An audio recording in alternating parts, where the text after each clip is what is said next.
નમસ્કાર મિત્રો, વાત કરીશું આજના તાજા સમાચારની। સરકારે જીઓ, એરટેલ, વોડાફોન, આઈડિયા અને બીએસએનએલ સિમ કાર્ડ યુઝર સામે મોટી એક્શન લીધી છે। સરકારે આ તમામ ટેલિકોમ ઓપરેટરોના લગભગ 1.7 કરોડ સિમ કાર્ડ બ્લોક કરી દીધા છે। આ સિમ કાર્ડ નકલી આધાર કાર્ડ અને અન્ય દસ્તાવેજો દ્વારા જારી કરવામાં આવ્યા હતા।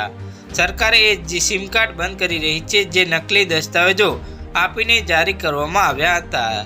ત્યારે તમારે જાણવું જોઈએ કે તમારું સિમ કાર્ડ કોઈ બીજાના દસ્તાવેજ પર તો ચાલુ નથી ને। જો આવું હશે તો તમારું સિમ કાર્ડ પણ બ્લોક થઈ શકે છે।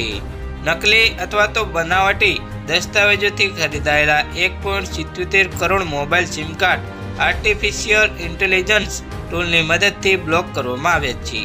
ડિપાર્ટમેન્ટ ઓફ ટેલિકોમ્યુનિકેશન્સ સાથે આ કામ કરતા 4 ટેલિકોમ સર્વિસ ઓપરેટરો એ ટેલિકોમ નેટવર્ક સુધી પહોંચતા 45 લાખ નકલી આંતરરાષ્ટ્રીય કોલ્સને રોકવામાં આવ્યા છે। સંચાર મંત્રાલયે એક નિવેદનમાં જણાવ્યું છે કે બેંકો અને પેમેન્ટ વોલેટ દ્વારા લગભગ 11 લાખ ખાતાઓ ફ્રીઝ કરવામાં આવ્યા છે। સરકારનું કહેવું છે કે આગામી દિવસોમાં વધુ સિમ કાર્ડ બ્લોક કરવામાં આવશે। તો હાલ માટે આટલું જ, મળીશું નવી અપડેટ સાથે।